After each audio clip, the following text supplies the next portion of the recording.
आपको लगता है कि कोई 100% सच बोलता होगा? इस घोर कलयुग में 100% तो दूर, अगर 50% भी बोले तो भी अच्छा इंसान।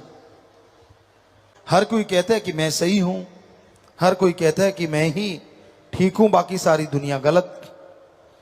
फिर किस सच पे यकीन करें, किस सच का संग करें?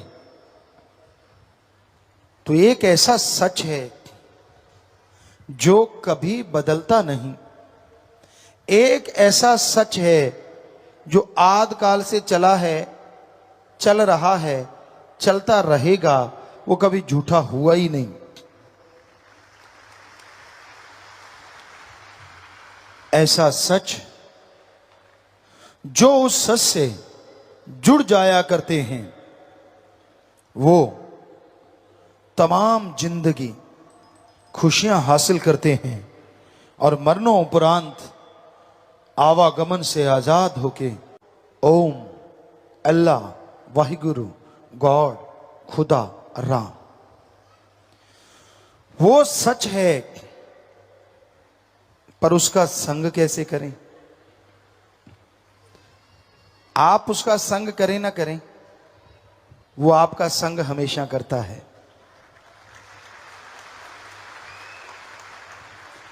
आप उसे माने ना माने, पर वो हमेशा आपके अंदर रहता है। कई लोग पूछते हैं कि आदमी जब गुनाह करता है, बुरे कर्म करता है, क्या मालिक तब भी अंदर होता है? अगर होता है तो रोकता क्यों नहीं? कौन कहता है कि मालिक रोकता नहीं कि मत कर बुरे कर्म? पर क्या आप सुनते हैं? फिर कोई कहे जी भगवान तो बहुत पावरफुल है, अगर हम नहीं माने तो वो मनवा लेगा। जो कोई उनकी बात को सुन के अमल करेगा, उन्हें चमत्कार नजर आएंगे, खुशियां मिलेंगी, लज्जतें आएंगी। तो इंसान अपने संत गुरु पीर फकीर के वचनों को माने, अपने स्वार्थ सिद्धि के लिए उनको तोड़ मरोड़ के पेश ना करे। लोगों ने काम अपना निकालना होता है और ठप्पा संतों से लगवाना चाहते हैं। कई बार ऐसा देखा, आपको एक बात सुनाया करते हैं कि एक बार एक जमींदार सज्जन हमारे पास आए, कहने लगे गुरुजी मैंने ट्रैक्टर लेना है, आपने तो बहुत जमींदारा किया है, क्या बता सकते हैं बढ़िया ट्रैक्टर कौन सा रहेगा? हमने कहा हाँ भाई क्यों नहीं, कितनी जमीन है? कहने लगा जी 2-2.5 एकड़। तो बेटा आयशर ले ले, बढ़िया है, उसमें डीजल की खपत कम होगी, खर्चा कम होगा, तेरी जमीन के लिए काफी है। कहने लगा वो तो ठीक है गुरुजी, अगर मैं हिंदुस्तान ले लूं? हमने कहा भाई इतना बड़ा ट्रैक्टर तो वो 2 एकड़ में तो खड़ा ही होगा। कहने का मतलब खर्चा ही खा जाएगा इतना तो वो। आयशा ठीक है। कहता जी बिल्कुल सही बात आपने कही, पर मेरा दिल करता मैं तो हिंदुस्तान ले लूं, कैसा रहेगा? हमने कहा तेरी मर्जी। तो हो गया ना काम। बात अपनी मनवानी है, ठप्पा इधर से लगवाना है। श्रद्धा रखता है, फल तो उसे वैसा ही मिलता है।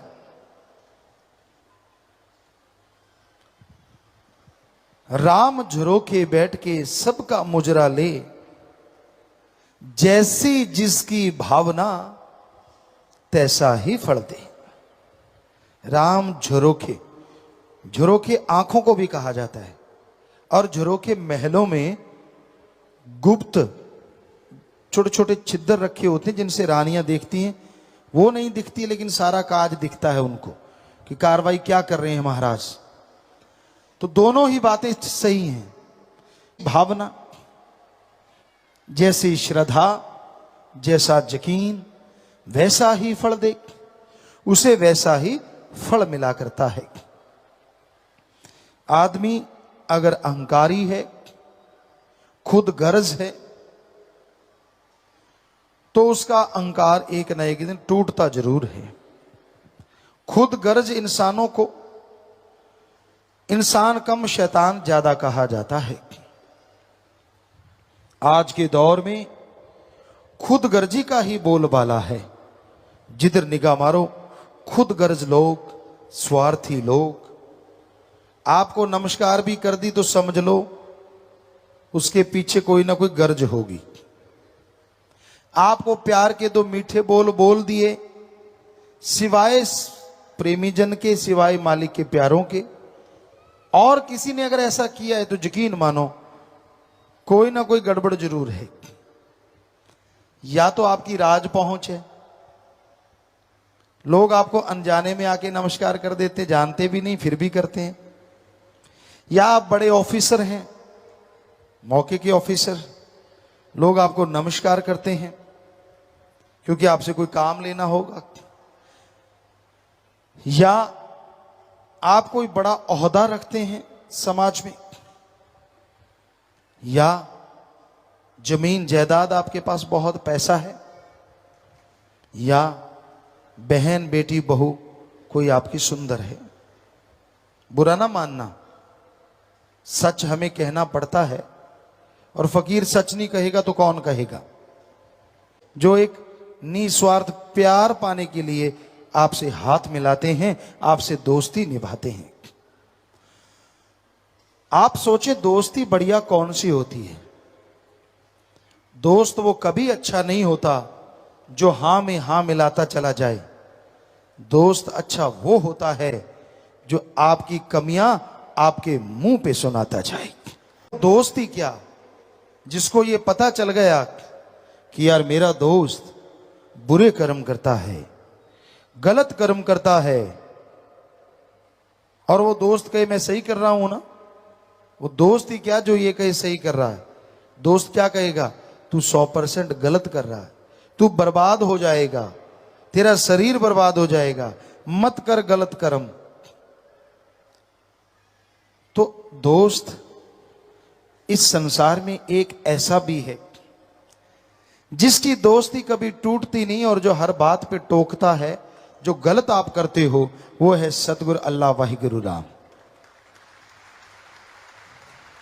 बच्चे कहते हैं बेस्ट फ्रेंड, वो बेस्ट फ्रेंड है। इससे भी कोई बड़ा शब्द है तो वो बड़ा फ्रेंड है। वो आपको कभी दगा नहीं देगा। उसने अगर आपका हाथ पकड़ लिया तो कभी छोड़ेगा नहीं।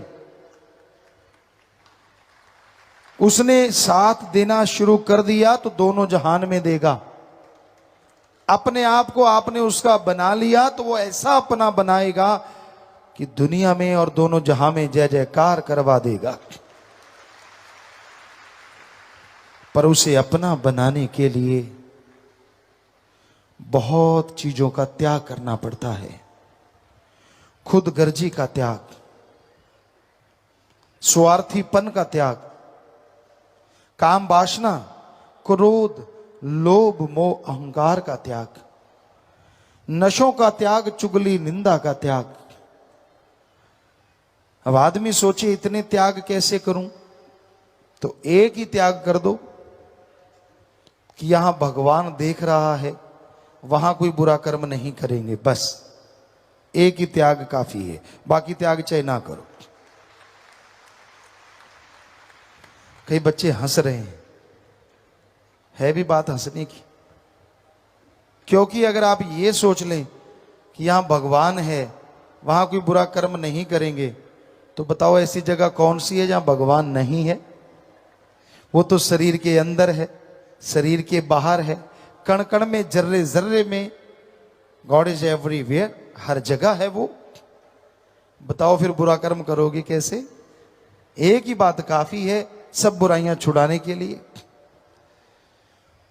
तो सत्संग में जिस तरह स्कूल कॉलेज में जीवों को समझाया जाता है, बच्चों को पढ़ाया लिखाया जाता है, सत्संग में वैसे ही समझाया जाता है। बेटा मत कर बुरे कर्म, अब तो दुलतियां झाड़ रहा है, छलांगे लगा रहा है। जब लेने का देना पड़ा ना, तब रोएगा, चिल्लाएगा, ये मेरे साथ ऐसा क्यों हो रहा है। जो इजाद करते हैं 12 से 24 18 घंटे लगे रहते हैं, तो वो 15 से 20%, आमतौर पे आदमी 10 से 15%। इतना बड़ा दिमाग है, सुपर कंप्यूटर इसी से निकला एक छोटा सा अंश है, इतना जबरदस्त है। और ये नासा साइंस केंद्र अमेरिका भी मान चुका है हमारे वेद शास्त्रों की बात। उनकी रिसर्च आई है कि अगर आप विल पावर चाहते हैं, आत्मबल चाहते हैं, तो आप सुबह सवेरे 2 से 5 के बीच में घंटा मेडिटेशन करो, ध्यान में जाओ। उस ध्यान से आपका आत्मबल बढ़ेगा, आत्मबल से आप दिमाग का ज्यादा इस्तेमाल करेंगे, और ज्यादा इस्तेमाल से आपके गम, दुख, दर्द, प्रॉब्लम पल में सॉल्व होती जाएंगी, परेशानियों से आप आजाद होते जाएंगे। और राम नाम तागे तावीज या ऐसी चीजों से कोई असर होने वाला नहीं है। राम नाम तो अंदर से काम करता है, आपकी विल पावर इतनी बढ़ा देता है, आत्मविश्वास इतना बढ़ा देता है। तो इसलिए भाई आत्म बल को बढ़ाना अति जरूरी है, चाहे युग कोई भी हो, और कलयुग में तो और भी जरूरी है। यहां आप जिससे बात करते हैं, आप ये नहीं कह सकते वो किस रंग में रंगा हुआ है, उसकी तार कहां कहां जुड़ी हुई है, कोई भरोसा नहीं होता। क्योंकि आज लोग दोगले तिगुले पता नहीं कितने गुले हैं, कुछ शब्द ही नहीं मिलते। जबकि इंसान जो वफा करे तो राम भी उसके साथ बेहद वफा किया करते हैं। आज रिश्तों में दरार है, रिश्ते टूटते जा रहे हैं। सुमरन भक्ति इबादत ना होने की वजह से आत्मिक कमजोरियां हैं। जरा से किसी को बात कह दो, गला काटने को आता है, और काट भी देते हैं। बात बात पे झगड़े हो जाते हैं, नफरतें पैदा हो जाती हैं। तो भाई ऐसे युग में ये बड़ी जरूरी बात है कि आप चाहे थोड़ा समय दें, पर मालिक की याद में जरूर दिया करें। सुबह शाम आपका बिजनेस व्यापार में भी फायदा होगा। चलो ये सोच के ही जाप कर लें कि आपका बिजनेस व्यापार जो भी आप कार्य करते हैं उसमें दिमाग का इस्तेमाल ज्यादा करेंगे तो ज्यादा तरक्की आएगी। जो बात आपको सूझती नहीं, चुटकियों में सूझने लग जाएगी। ऐसा है राम नाम, ऑलराउंडर, हर क्षेत्र में काम करता है। और आत्मबल तो आएगा ही। आत्मबल आने से क्या होता है, आदमी का शरीर मजबूत, और किसी भी क्षेत्र में कोई कमजोरी फील नहीं होती। मानसिक दबाव जो आपको हो जाता है, आपको कोई बीमारी हो गई, आपको कोई परेशानी हो गई, कोई समस्या आ गई, आप किसी से शेयर नहीं कर सकते। लेकिन अगर आप राम नाम का ही जाप कर लें, हम आपको गारंटी देते हैं कि आपकी वो कमजोरियां आप अपने आप अंदर से खत्म कर डालेंगे। और ये मनोविज्ञान भी मानती है, मनोविज्ञान, क्योंकि हमने नॉन मेडिकल में जितना पढ़ पाए पढ़े और मनोविज्ञान को पढ़ा करते, तो उसमें ये बात बिल्कुल साफ लिखी है कि आदमी अगर अपनी निगाह से गिर सकता है तो अपनी निगाह से ऊपर भी बहुत उठ सकता है। और जो अपनी निगाह में ऊपर उठ जाया करते हैं वो दुनिया में कभी असफल नहीं होते, और जो अपनी निगाह में गिर जाते हैं वो सफलता के पास होके भी सफल नहीं हुआ करते। और इसका एकमात्र उपाय आत्मविश्वास है। आपने पढ़ा होगा, किताबों में भी लिखा होता है, आत्मबल सफलता की कुंजी है। और यही रूहानियत है। आत्मबल से आपके दुनियादारी के काम धंधे सफल होंगे। नेचुरली आप सुमरण करेंगे तो आत्मबल बढ़ेगा, तो सुमरण में ध्यान लगने लगेगा, उससे आपकी आत्मा बलवान होगी, जिससे बॉडी पूरी मजबूत होती जाएगी। हर तरह की आपकी कमजोरी और जो आपकी टेंशन रहती है, आदमी को कोई समस्या हो जाए किसी भी तरह की, परिवार की, शरीर की, कारोबार की, किसी भी तरह की, चाहे आप कितना ही हंस लो, कितनी बात कहते हैं, तो ये नाम है क्या? जैसे इंसान का नाम है, हम इंसान इंसान कहें, भाई भाई या बहन बहन कहें, कोई खड़ा नहीं होगा। आपका जो नाम रखा है, अगर वो लेके पुकारें तो आप खड़े भी हो जाएंगे और बात भी सुनेंगे। उसी तरह धर्मों में लिखा है 33 करोड़ देवी देवता हैं, कोई कहता है 365 करोड़ देवी देवता हैं। चलो जितने भी देवी देव हैं सबको भगवान कहा जाता है, देव कहा जाता है, भगवान कहा जाता है। तो भगवान भगवान कहेंगे तो कौन आएगा, क्योंकि सारे ही भगवान हैं। पर अगर नाम लेके बुलाएंगे, सभी देवी देवताओं का मूल मंत्र है। बहुत अभ्यास कड़ा परिश्रम करने से वो नाम लेके बुलाएं तो उसकी शक्ति का आभास होता है। उसी तरह उस परम पिता परमात्मा, उस ओंकार का भी एक नाम है। उस नाम के द्वारा, उस मूल मंत्र के द्वारा जब उस परम पिता परमात्मा को पुकारते हैं, उसको बुलाते हैं, तो वो मालिक, वो अल्लाह, वो राम, वो गॉड, वो खुदा दर्श दीदार ही नहीं देता, आपका हर काज भी संवार देता है। ओंकार जिससे ब्रह्मा विष्णु महेश बने, वो ओंकार जिससे बाकी देव किन्नर गंधर्व आदमी बने, वो ओंकार जिससे धरती बनी, खंड ब्रह्मांड बने, सारी सृष्टि बनी, वो ओंकार जिससे आवाज बनी, जिससे लाइट बनी, हर वो चीज बनी जिसका आज वजूद है या जो दिखने में नहीं आता।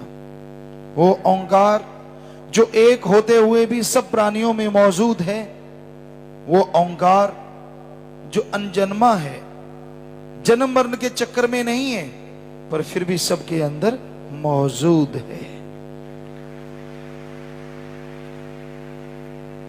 इंसान सोचता है जो जन्म मरण में नहीं है वो कैसे, कहां रहता होगा।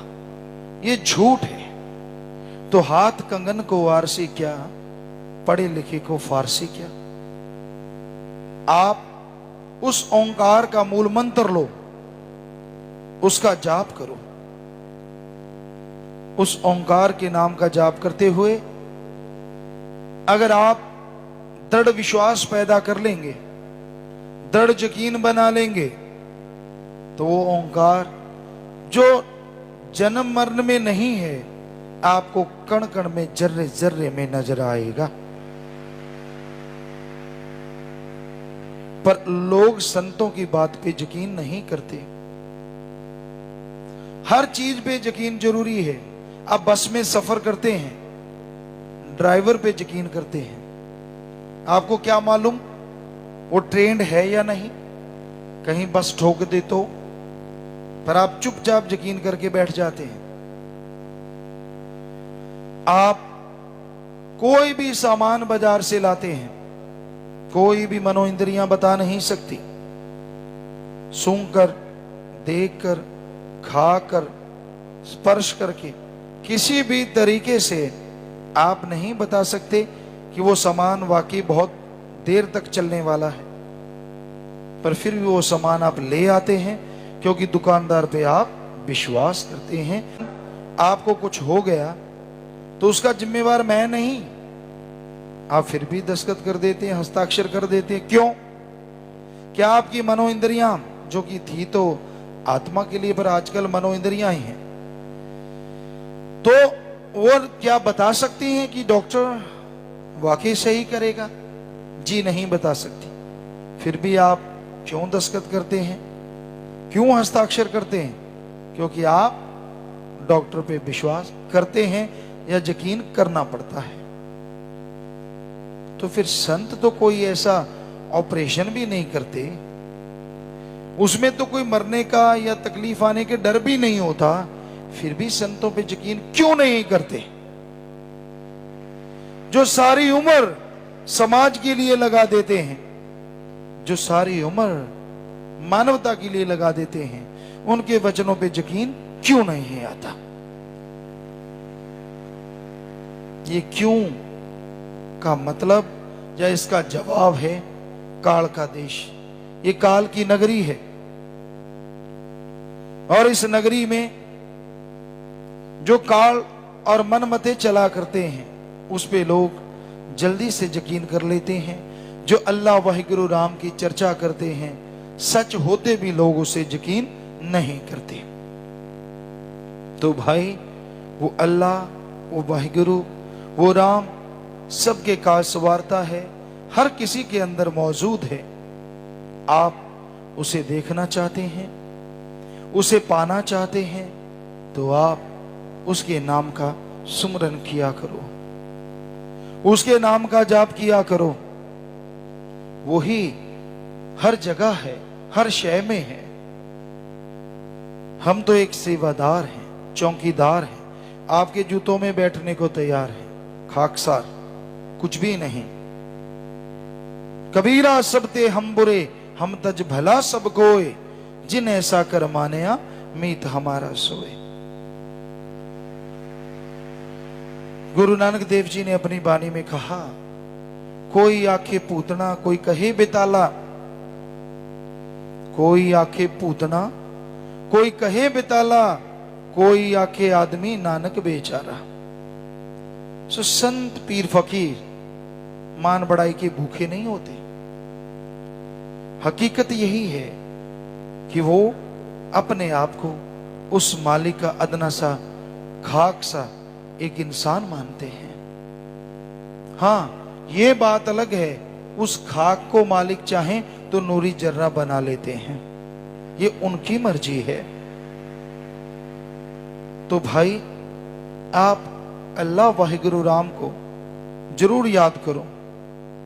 वो दया का सागर, वो रहमत का दाता, बेइंतहा खुशियों का भंडार है। जो जीव उससे नाम से जुड़ते हैं, जो जीव मालिक की भक्ति इबादत किया करते हैं, वही मालिक के दर्श दीदार करते हैं और उन्हीं पे मालिक की दया में रहमत मूसलाधार बरसा करती है। ज्ञान योगी नहीं बनता तब तक मालिक की कृपा पात्र नहीं बना जा सकता। तो अगर आप कर्म योगी और ज्ञान योगी बनेंगे तभी मालिक की दया में रहमत के लायक बन पाएंगे, तभी उसकी खुशियां आपको हासिल होंगी। और सत्संग एक ऐसी जगह है यहां ज्ञान जोगी और कर्म जोगी बनाया जाता है, सिखाया जाता है। जिस तरह स्कूल कॉलेज है उनमें दुनियावी पढ़ाई करवाई जाती है, दुनियावी शिक्षा दी जाती है, यह सिखाया जाता है कि आप दुनिया में उस्ताद कैसे बन सकते हैं।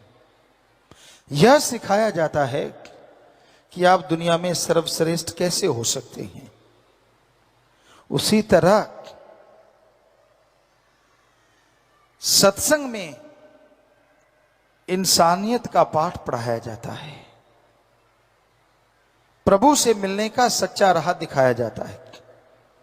आप सोचते होंगे सभी रास्ते जो धर्मों में हैं वो प्रभु से ही मिलाते हैं, कोई शक नहीं, सच।